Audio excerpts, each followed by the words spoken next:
¿Aceptarías tú la defensa de un recurso extraordinario de revisión en materia penal? Y tal vez pensarías, es que no estoy lo suficientemente preparado para eso. Entonces, ¿por qué cuando se trata de un recurso extraordinario de revisión en materia administrativa, lo llevamos adelante, lo asumimos y realmente solo pensamos que es un trámite más que podemos agotar para ganar tiempo en tanto que preparamos la demanda?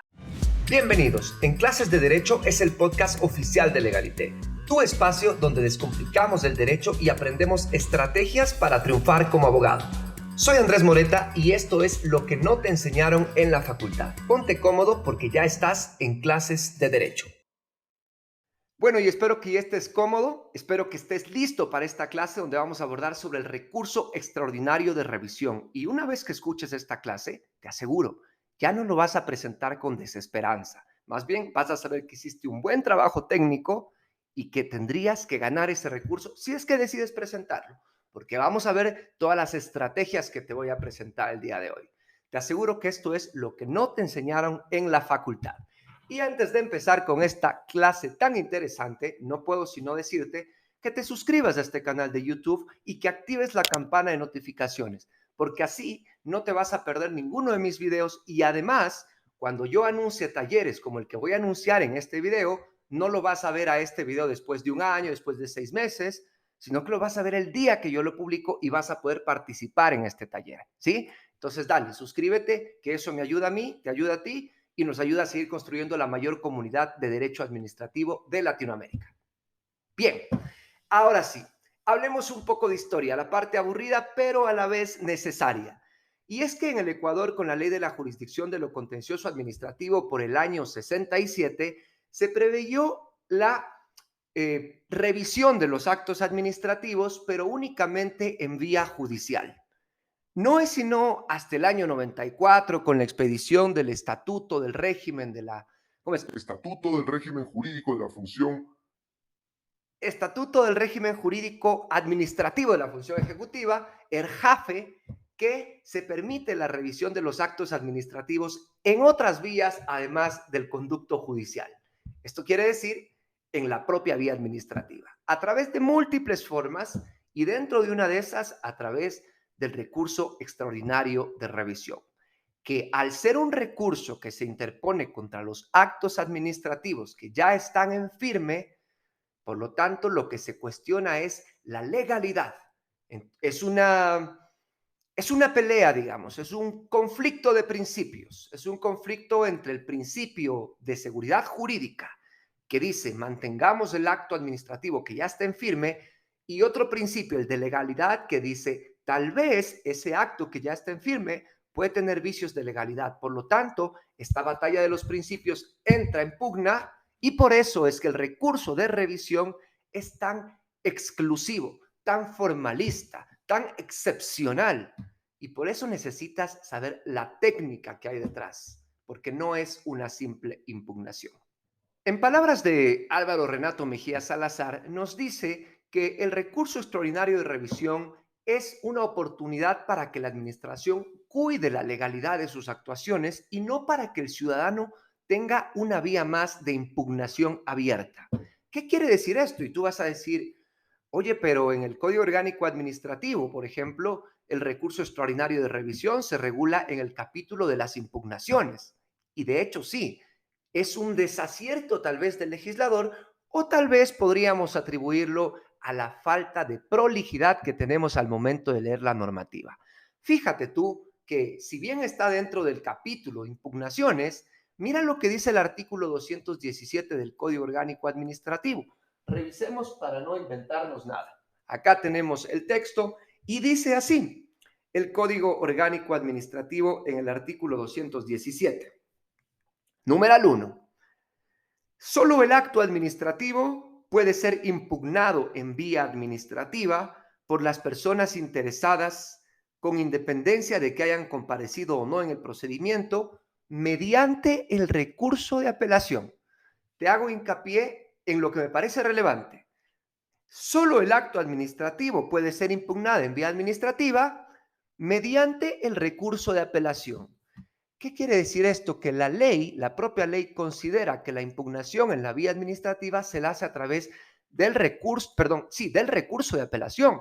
Y eso se va a respaldar cuando más adelante, en el artículo 219, me dice, en el tercer inciso, el acto expedido por la máxima autoridad administrativa solo puede ser impugnado en la vía judicial.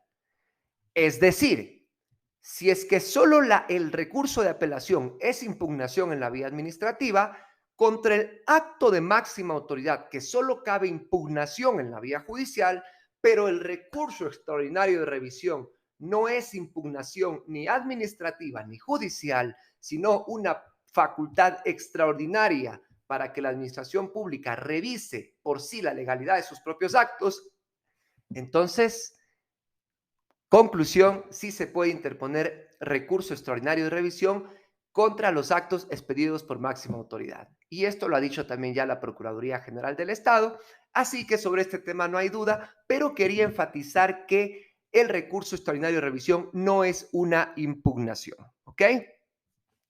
Entonces, como lo indica García de Enterría y Fernández, ¿no es cierto? Quiero dar a conocer esta cita, dice, la revisión constituye en principio, más que un recurso propiamente dicho, un remedio excepcional frente a ciertos actos que han ganado firmeza, pero de cuya legalidad se duda en base a datos o acaecimientos sobrevenidos con posterioridad al momento en que fueron dictados. Por ello es que el recurso extraordinario de revisión tiene ciertas causales y una debida fundamentación que deben ser observadas para su procedencia. Con esto, quiero que se entienda que realmente el recurso extraordinario, por favor, quiero que no se olviden de estas palabras, extraordinario, es un recurso extremadamente formal. Bien, ahora, ¿contra qué tipo de actos administrativos se propone el recurso extraordinario de revisión? El Código Orgánico Administrativo nos habla que se interpone contra el acto administrativo que causa estado. Y estos pueden ser, a su vez, en el artículo 218, se presentan tres supuestos. El primero dice, cuando se ha expedido un acto producto del recurso de apelación, es decir, la resolución que resuelve el recurso de apelación da lugar a que sobre esta segunda resolución se interponga recurso de revisión. El segundo supuesto es cuando ha fenecido el plazo para presentar el recurso de apelación y este no se ha ejercido. Es decir, que dejaste pasar el tiempo, no pusiste apelación, pero aún cuando no hayas puesto apelación, sí cabe poner recurso de revisión si es que ya se agotó el tiempo para poner el recurso de apelación. Espero no confundirlos con esto, pero lo que quiero decirte es que, por ejemplo, no podrías poner un recurso de revisión en una resolución emitida por una persona que no es máxima autoridad y te notifica y todavía podrías poner la apelación ante la máxima autoridad. Si es que todavía estás dentro del tiempo de poner la apelación, entonces no puedes poner la revisión. Pero si ya se pasó el tiempo, aunque no hayas puesto la apelación, sí puedes poner la revisión. Pero si es que el acto es expedido por la máxima autoridad, como ese acto no le cabe apelación, entonces sí puedes poner revisión al siguiente día. Qué largo que me salió esto. Espero que lo hayas entendido, pero esa es la idea. Y bueno, entonces se puede poner en ese sentido. Pero también hay un tercer supuesto que acá sí quiero que me pongas atención, por favor. El tercer supuesto para que un acto cause estado es cuando se ha interpuesto la acción contencioso administrativa. Aquí hay que, por favor, tener en cuenta lo siguiente. Tú no puedes poner, a ver, en principio tú puedes poner un recurso extraordinario de revisión contra los actos que causen estado. Y uno de esos supuestos es si tú fuiste a poner la demanda contencioso administrativa. No obstante, acá vamos a encontrar un conflicto de reglas entre lo que dice el Código Administrativo y lo que dice el Código Orgánico General de Procesos, que es la norma, digamos, que regula los juicios. El artículo 300 del Código General de Procesos te dice que la presentación de la demanda contencioso administrativa o contencioso tributaria extingue cualquier reclamo en la vía administrativa. Esto quiere decir que si tú tenías presentado un recurso de revisión y fuiste a la vía judicial, ese recurso de revisión ya quedó sin efecto, ya nadie se puede pronunciar. Pero además, el COGEP te dice que una vez puesta la demanda, tampoco puedes presentar nada en la vía administrativa. Entonces, acá tenemos un conflicto y el tema es que en realidad, conforme dice García de Enterría y que a mí me parece muy lógico, es, aunque la ley te lo permite, la razonabilidad, que es lo que rige, ¿no es cierto?, la aplicación de la norma positiva, no permitiría que puedas tener en dos conductos, tanto en el judicial como en el administrativo, un mismo problema jurídico. Porque dice de Enterría que tú bien podrías, por ejemplo, si es que ya estás dentro del juicio, tú podrías, digamos, aparece un nuevo documento, podrías presentarlo dentro del juicio, ¿ok? Entonces, esa es una de las justificaciones y que a mí me parece de hecho correcto. O sea, no podemos tener las dos vías abiertas a la vez. Porque además la norma te dice, el Código Administrativo, que tampoco cabe el recurso cuando haya sentencia judicial. Entonces alguien bien podría decir, como de hecho yo lo dije en mi libro y ya cambié el criterio, de que tú puedes poner el recurso si es que pusiste solo la demanda, pero no hay sentencia. Pero no es así, no es así. Si ya pusiste la demanda, ya no puedes poner el recurso de revisión. ¿Ok? Quedemos en eso, no nos hagamos más problema. Si no, en el taller que te voy a avisar, hablamos más en detalle. Bien, un asunto, tal vez el fundamental y sobre el que ha existido, digamos, menos preocupación por parte de los operadores jurídicos, me refiero a servidores públicos, jueces, abogados, estudiantes de derecho, toda esta comunidad jurídica, es probablemente no entender que estamos frente a un recurso extraordinario de revisión y que las causales son causales que se deben interpretar con estricta rigurosidad. Y en ese sentido, ¿qué es lo que te puedo decir? Vamos a hablar de las causales una por uno para que veas a qué me estoy refiriendo. La primera causal dice de la siguiente manera. Dice, artículo 232. Primera causal, que al dictarlos se haya incurrido en evidente y manifiesto error de hecho que afecte la cuestión de fondo, siempre que el error de hecho resulte de los propios documentos incorporados al expediente. Ok, error de hecho. ¿Qué entendemos por un error de hecho? Nos habrán enseñado en la clase de Derecho Civil que es un vicio del consentimiento. Pero en el caso del derecho administrativo, no vamos a hablar del consentimiento del servidor público. Por regla general, vamos a hablar de la voluntad administrativa, que es objetiva y que se evidencia en el expediente. ¿Ok?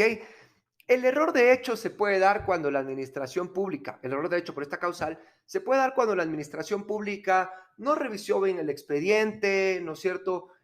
Tiene una diferencia conceptual entre lo que sucede en la realidad y lo que ella expresa que realmente sucede. Lo que quiero enfatizar acá, y que es el principal problema que la doctrina dice, el principal problema del error de hecho es confundirlo con el error de derecho. Y es muy importante acá, debería estar esto hasta en letras escrito, que el error de hecho no tiene que ver con la valoración jurídica de la realidad, sino sencillamente con la verificación de un acontecimiento. Por ejemplo, ¿cuánto tiempo vivió una persona en un lugar? Es un hecho. Que una persona tenga una condición fáctica, como por ejemplo, digamos, el tema de, como digo, de dónde reside, el tema de su profesión, el tema de su edad, son cuestiones de hecho. Pero en cambio, la valoración jurídica que yo hago respecto de esos hechos, eso ya no es un error de hecho. Por ejemplo, si yo digo, pasaron 10 días desde que se inició este expediente, ese podría ser un hecho. Pero si yo voy a decir, pasaron 10 días y se produjo la caducidad, el se produjo la caducidad es una valoración jurídica. ¿Cómo podría configurar yo un error de hecho frente a un cálculo de caducidad? Ahí va. Por ejemplo, si es que yo, administración pública, no concedo la caducidad porque considero que un día lo considero feriado cuando en realidad no era feriado, ese podría ser un tema de los hechos, de la valoración fáctica, porque el problema no está en con cuántos días se produce la caducidad. No hay inconveniente en que se produzca con 10 días. El inconveniente es que no habían pasado 10 días. El inconveniente es que habían pasado 9, según la administración pública. Pero para mí se habían pasado 10 porque un día que dijo que no, que era feriado, en realidad no era feriado. ¿Sí? Entonces, por ejemplo, no van a entrar dentro de lo que son errores de hecho las valoraciones jurídicas, sino solamente verificar si un hecho sucedió o no sucedió. Y adicionalmente, este error de hecho debe estar dentro de los documentos que hacen parte del expediente, debe ser manifiesto, es decir, que debe resultar a la luz de una simple lectura, de una simple interpretación, ¿no es cierto? Y además debe afectar a la cuestión de fondo. Es muy importante.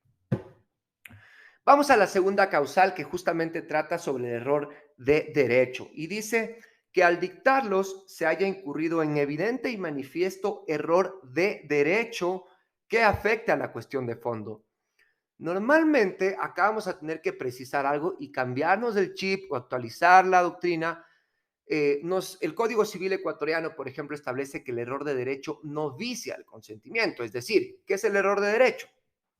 El error de derecho es decir, yo no conocía que existía esta ley y por eso celebré este acto o contrato. Bueno, pero ahí sabemos que la ignorancia de la ley no exime a nadie de su cumplimiento. Pero la doctrina civilista, que es de donde vienen estas teorías de los errores y donde ha tenido mayor desarrollo, nos habla de que en sí no se trata de decir yo quiero incumplir la ley, sino que se trata de decir, como yo ignoré que existía esta ley, hice algo diferente a lo que hubiera hecho si es que de hecho hubiera conocido la norma. Y por ejemplo, ponen el caso de lo que es el pago indebido. El pago indebido o el pago del tributo no debido. Cuando usted paga unos impuestos que no estaban establecidos legalmente. Claro, yo desconocí una ley que genera un vicio en mi consentimiento de hecho. Entonces, con esto vemos que realmente el error de derecho sí puede llegar a viciar la voluntad. Pero en el caso de la administración pública, que tiene la obligación de conocer el derecho, porque usted le puede decir a un particular, vea, yo en realidad no conozco las leyes, incluso quienes más actúan en el derecho administrativo, no digo en defensa de los intereses de alguien más, sino quienes son los sujetos regulados en el derecho administrativo, normalmente no son personas conocedoras del derecho. Por ejemplo, en el derecho administrativo se regula a los empresarios, se regula, qué sé yo, a los estudiantes, a los servidores públicos, etcétera. Entonces, no todos son versados en derecho, pero el derecho administrativo les afecta. Entonces, ellos podrían equivocarse, pero ¿qué tal? Porque acá no se habla de la voluntad del particular. Ojo, esto tal vez debí haberlo dicho antes. Cuando hablo de los errores, del error de hecho, el error de derecho, no hablo de la voluntad del particular, hablo de la voluntad de la administración pública.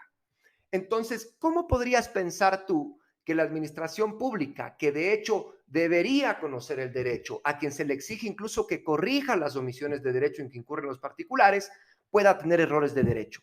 Como no se le puede permitir, entonces esta causal está para corregirlo.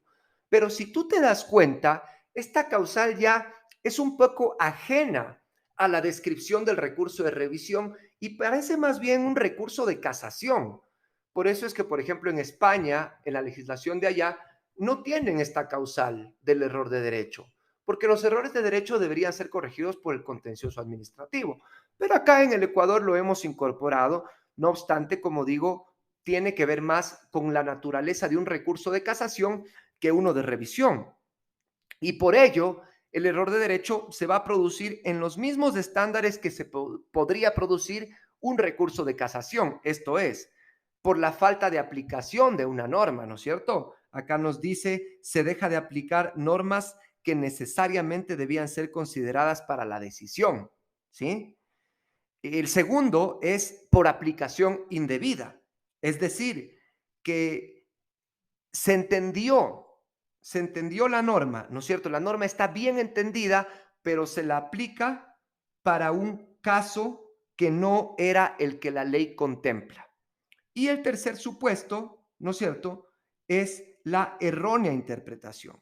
La norma, en cambio, es adecuada para el caso, pero se la ha entendido equivocadamente, dándole un alcance que no tiene. Y por eso la jurisprudencia ecuatoriana ha dicho, se da pues por parte del juzgador de instancia, en este caso diríamos de la administración pública, un falso juicio de derecho sobre la norma y por tanto la resolución debe ser anulada, digamos así, porque esta declara una voluntad, una falsa voluntad de la normatividad estatal. ¿Ok? Entonces, esos son los supuestos. Falta de aplicación, indebida aplicación y errónea interpretación de la norma que dan como resultado que la voluntad normativa estatal no sea la correcta. Segundo caso. La tercera causal dice lo siguiente, que aparezcan nuevos documentos de valor esencial para la resolución del asunto que evidencien el error de la resolución impugnada siempre que haya sido imposible para la persona interesada su aportación previa al procedimiento. En esta tercera causal que a mí me parece que es la que por excelencia trata sobre el recurso extraordinario de revisión, esta tercera causal, primero date cuenta que no diferencia entre error de hecho o error de derecho. Podrían ser cualquiera de los dos.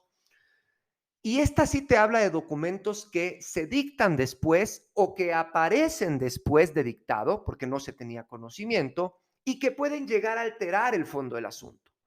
Este sería el caso, por ejemplo, cuando a un servidor público, digamos, se le destituye por cohecho, digámoslo así, es decir, porque ha aceptado sobornos, en el procedimiento disciplinario se lo destituye, pero resulta que después en la sentencia penal se lo absuelve. Y esa sentencia penal que declaró que tal vez él no recibió dinero, entonces podría servirnos para que se revise la resolución administrativa. ¿De acuerdo? Entonces, miren cómo acá son documentos que vienen después. Bien. La cuarta y la quinta causal en realidad tienen que ver con declaraciones penales o judiciales que deben hacerse. La cuarta nos habla de actos declarados nulos o testimonios declarados falsos. Debería ser en la vía administrativa en el caso de los documentos nulos o testimonios falsos en la vía o documentos falsos en la vía judicial y testimonios falsos ya en la vía penal exclusivamente porque es un delito. Y la quinta nos habla de que la resolución se dictó como consecuencia de una conducta penal, es decir, cuando el acto que se autorizó después se demostró que eso ha sido un delito. Por ejemplo, que te dieron una adjudicación y se demostró que recibiste coimas, es decir, cohecho en la fase penal. Pero si quieres ampliar el conocimiento sobre estas causales, te invito a que veas mis otros dos videos amplios donde expliqué el recurso extraordinario de revisión y donde seguramente tendrás mayor conocimiento. Este nada más es un repaso porque quiero prepararte para mi super taller de cómo preparar un recurso extraordinario de revisión que voy a dar este miércoles 6 de julio a las 18 horas de Quito, Ecuador. Si quieres participar, lee la descripción de este video. Bueno, y con eso llegamos a este último punto, pero no por eso menos importante. Y es el momento oportuno para recordarte que te suscribas a este canal de YouTube y actives la campana. Además, que me dejes un comentario porque eso realmente me ayuda bastante a seguirte entregando este contenido.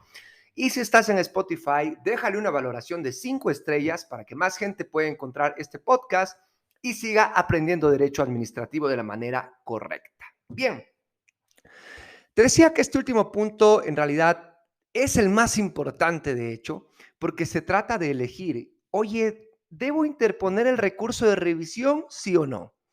Y ese es un tema que realmente debe ser analizado en una mesa. Antes de ponerte a escribir nada, te sientas con tu cliente. Obviamente, primero tú vas a revisar la resolución y sabrás si se encasilla en una de estas causales. Si se encasilla, le dirás, vamos al trabajo. Si no se encasilla, le dirás, no. Y el cliente te va a decir, no, pero es que ponga el recurso de revisión que al ser una impugnación, entre comillas, administrativa, me sale más económico que la demanda. Realmente el poner mal un recurso de revisión te podría apretar en el juicio. ¿Por qué? Porque un recurso de revisión condiciona la forma en cómo se debe presentar la posterior demanda. Escucha esto. Lo dijo la Corte Nacional de Justicia, la Sala de lo Contencioso, en el caso Ramírez Galárraga versus Ministerio de Relaciones Exteriores. Y doy lectura textual. Dice, en la especie, el actor desde el planteamiento de la demanda equivoca su accionar en tanto pretende, sin preocuparse por justificar y demostrar la procedencia del recurso de revisión, que se deje sin efecto los actos firmes y ejecutoriados. La revisión de los actos firmes o de las resoluciones ejecutoriadas únicamente procede cuando se demuestra con suficiencia que ha operado una de las causales de revisión. ¿Qué quiere decir con esto la Corte? Que si tú pones, por ejemplo, un recurso extraordinario de revisión por la causal primera, error de hecho, cuando pongas la demanda porque te negaron ese recurso de revisión, tú vas a tener que demostrar que de hecho ese error, de hecho, parece juego de palabras, sí se produjo. Y una vez que los jueces verifiquen que eso ha sucedido, van a poder anular la resolución que te negó el recurso de revisión y entrar a conocer todo en virtud de que son actos conexos. Pero no puedes alejarte de la fundamentación que ya pusiste en el recurso extraordinario de revisión. Si me entiendes, es una camisa de fuerzas, te vas a atar, así que no lo hagas solo por hacerlo. No hagas eso. Hazme caso. Ese es el primer tema que quiero que reflexiones, perdón. Y también la Corte, en otro fallo que se llama Alvarado Tanguila versus Ministerio de Educación, que dicho sea de paso, estos dos fallos tienen la ponencia del doctor José Swing, a quien espero algún día entrevistar acá. Cuéntame un comentario si te gustaría que lo entreviste, porque tiene unos fallos muy, muy buenos. En realidad, yo incluso cuando escribí mi libro del silencio administrativo, ahí cité unos fallos de él que son bien interesantes, la verdad. Les recomiendo también que lo sigan en sus cuentas de redes sociales. Entonces, ¿qué dice en este segundo caso? En este segundo caso, la Corte dice de que está mal que los tribunales se pongan a examinar el fondo del asunto sin antes revisar la procedencia del recurso de revisión. Con lo expuesto, el tribunal acuó no debió incorporar a la discusión jurídica del caso puesto en su conocimiento la legitimidad y validez de los actos administrativos que habían causado estado sin previamente resolver la pertinencia de la causal alegada en revisión. Con esto, queridos colegas, nada más quería darles una breve pincelada de lo que es el recurso extraordinario de revisión en su teoría y con conocimiento doctrinario, jurisprudencial y todo lo que ustedes necesitan para estar mejores preparados.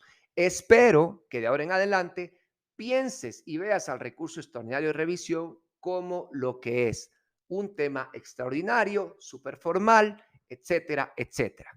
Y si es que sientes que no estás todavía preparado para presentar un recurso, pero necesitas estar preparado porque necesitas responder mejor a tus clientes, o eres servidor público y necesitas saber cómo resolver estos recursos de revisión, no te puedes perder esta gran oportunidad de asistir este miércoles 6 de julio a las 18 horas a mi taller práctico cómo presentar un recurso extraordinario de revisión.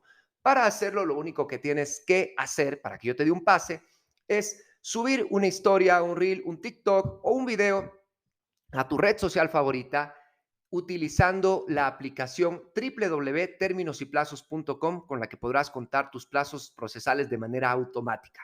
Subes un video y me etiquetas en mis redes Andrés Moreta Oficial y automáticamente te escribo para darte el acceso Zoom. Este taller no va a ser transmitido por ningún canal y vamos a aprender realmente cómo llevar a la práctica todo esto.